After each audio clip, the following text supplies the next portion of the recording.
Hey everyone, and welcome back to Joey's Retro Newscast, where I go over the top news of the last week in retro handhelds, retro gaming, and just gaming in general. Not a lot of news to talk about this week, but there was a big Nintendo Direct, and we're going to talk about that later on. Let's get into some other news first. Promising Windows emulator for Android Cassia has ceased development. From the developers who posted this on their Discord, real-life things have gotten in the way and they're going to be moving on. All of the existing work that they did will still be available for others to take up the mantle if they want. This is sad to see. I had high hopes for this, but there are other options available now. Nintendo is at it again, and this time they issued multiple DMCAs to a modding website, Game Banana. This is actually the site that I use to fix Link's Awakening because there's a blur that applies across the entire screen, and you need the fix, which is a mod, that removes it and makes it a normal game. Thankfully, that mod is still available right now, so I don't know what exactly they hit, but it sounds like it was about 60 different mods. I'm not sure what Nintendo hopes to gain by attacking mod sites of all things, but they've been kind of on a warpath here and it doesn't look like they're slowing down.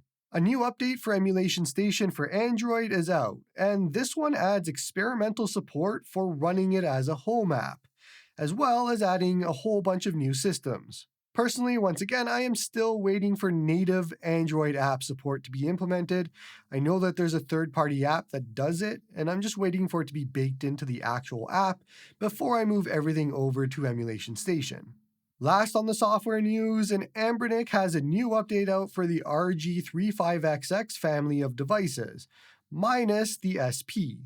The Dreamcast emulator can now recognize M3U files, they updated RetroArch to version 1.18, and they fixed some bugs, apparently. The one feature that I keep looking for and never exists is maybe adding over-the-air updates, because 64GB file updates is just getting old at this point, so just do it, Anbernic.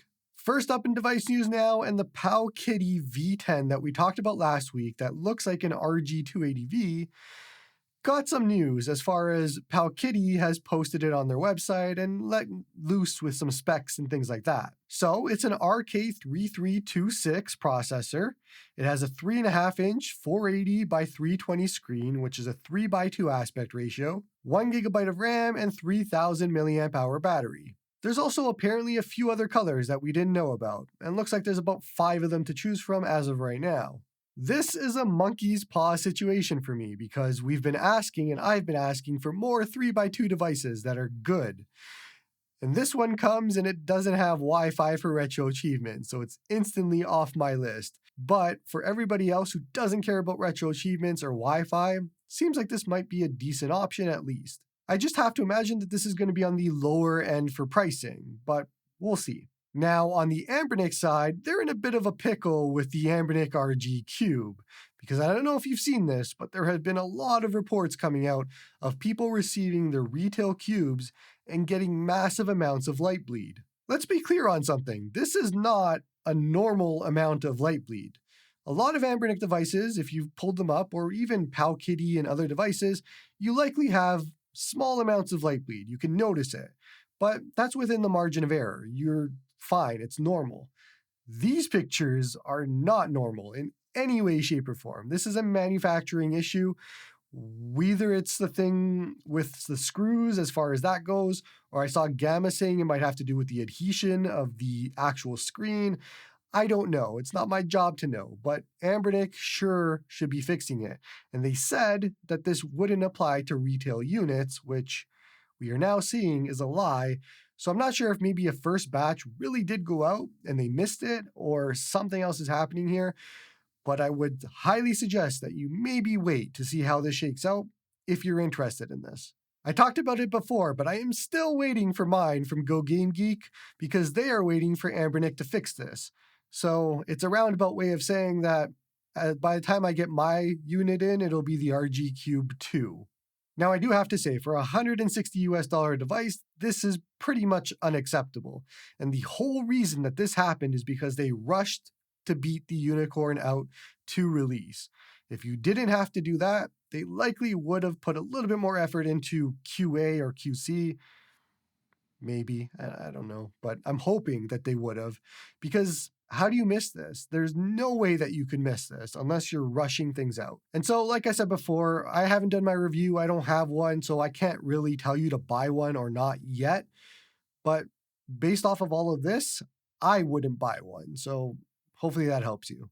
But if you want some of the other better made Ambernick devices, they have a sale going on right now on their website.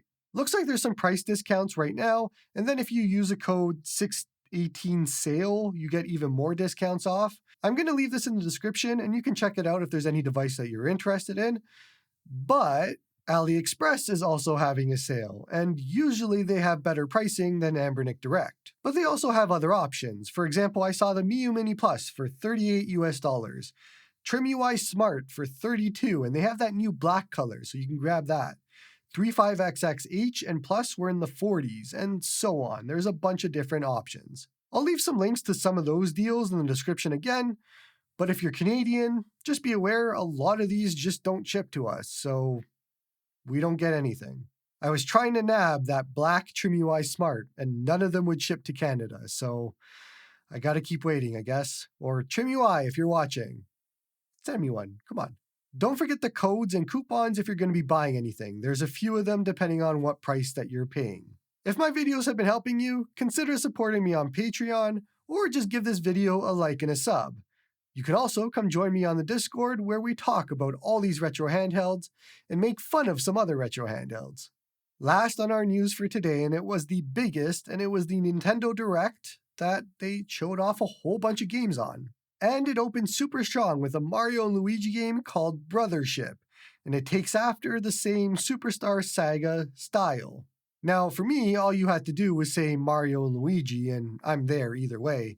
But to show off a game in this style and make it look fantastic, yeah, I'm here. And it's coming November 7th.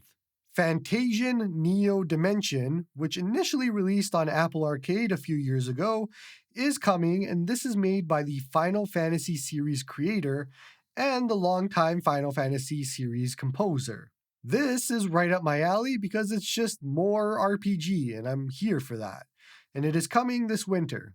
Donkey Kong Country Returns HD is a remaster of the Wii game, and that is coming January 16th. Dragon Quest III is getting an HD 2D remaster, which is basically that Octopath style, and it is coming November 14th. I have to say that art style looks fantastic, as it usually does for those Octopath games, and triangle strategy and all of that. But Dragon Quest 1 and 2 are also getting that same style, and those are arriving at some point in 2025. I would have thought that you would release 1 and 2 before 3, but it doesn't really matter, although it's a little weird. Luigi's Mansion 2 HD is coming June 27th, so next week. Marvel vs. Capcom Fighting Collection Arcade Classics is finally free, and there is about 7 games in this collection, and it will be out in 2024 at some point. There is a new Mario Party game, and it is called Super Mario Party Jamboree, and that is coming on October 17th. Then we come to the big one, and this is The Legend of Zelda Echoes of Wisdom, and you play as Zelda this time, in the style of Link's Awakening for the Switch. Like Mario and Luigi, all you have to say is there is a new Zelda coming, and I am there no matter what. But if you go and look at the trailer for this, it looks fantastic. The art style is still great, but the gameplay looks very fun. Basically, you can copy items in the world and then make them and use them to overcome puzzles. So it's really cool. Plus, you play as Zelda, which is just neat. This is coming on September 26th, and also there is a new Switch Lite coming in the Zelda style. And for those of you that are waiting on that OLED mod for the Switch Lite, this might be a good time to grab this new model and that OLED, because it looks fantastic. Fans of the Ace Attorney games will be getting an Investigations collection where you play as Miles Edgeworth, coming on September 6th. One of my favorite series of all time, Danganronpa. Their developers are making a new game called the 100-Line Defense Academy, and that is coming next year. And if you watch the trailer, you instantly feel Danganronpa vibes with the animation and the music. But the game is an RPG, and it looks like it might have some visual novel aspects. Personally, I'm here for it either way. Lastly, we have Metroid Prime 4 Beyond, coming in 2025, which you can guess probably is a Switch 2 launch title, although it was running on the Switch 1. So probably a cross-generation game is what I'm expecting. But it looks absolutely fantastic, and it's really cool when you see games at the end of a console's life cycle because they can use all of that development resources and all of the console's power, and Metroid looks exactly like that. Overall, this was a great direct, and it furthered the point that, yeah, right now we are in very much remake, remaster, smaller games, things like that territory until the Switch 2 releases. And so you have to imagine what they're holding on to for Switch 2. What's coming there? And there's a bunch that I can guess, but very excited to see Switch 2 when it launches and what games they have. By the way, did I miss a topic that you want to hear discussed? Top comment with the words Newscast topic will be featured on next week's show. That's all from me, Adamstown.